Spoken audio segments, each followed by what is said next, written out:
and welcome to today's training tip, giving constructive feedback. Feedback provides information to learners about where they are in relation to their learning goals. This enables them to evaluate their progress, identify gaps or misconceptions in their knowledge, and for them to take remedial action. And feedback is therefore a vital part of effective learning. It's normally given at the end of an assessment task, and that can be an official summative assessment, but can also be during more informal, ongoing, formative assessments as your teaching progresses. So why is it important? Well, it can help to keep your learners motivated by showing them that you're taking notice and keeping track of their progress. And as you pick out and highlight what they've done well, it can increase their confidence as well. And after that, if you do need to pick up on areas where they do need to improve, they'll have the confidence to build on their strengths in the future. Feedback's more effective if it's a two-way process. This reinforces the learner's buy-in or ownership of their learning. And this will also increase their motivation again as well. And they'll be more keen to progress and undertake more assessments in order to complete the course.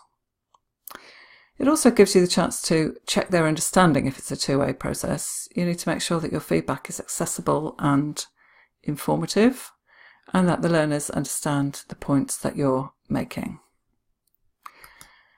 If you are assessing against set criteria, it makes it a bit easier, and it's also useful for you to refer to the assessment criteria when you are assessing, as you can make specific reference to different things, specific reference to how your learner met the criteria, or indeed how they didn't.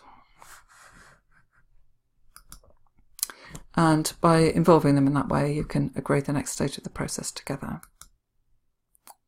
So we talk about constructive feedback. So what do we mean by that? Well, start with something positive, or you could ask the learner how they feel it went. That will instantly break down barriers and help that two-way conversation that we talked about before.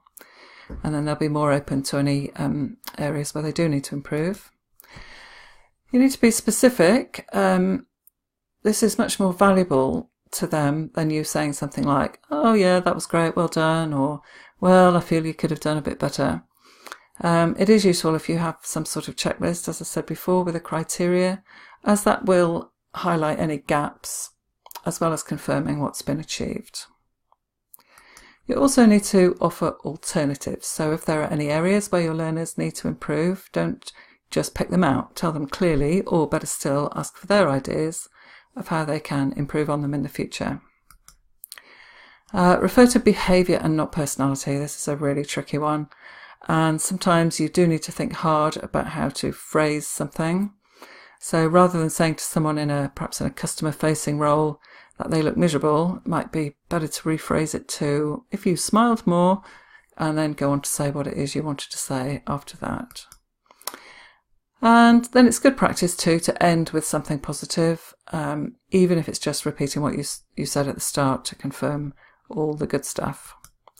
And then agree the next steps. Agree is the word here.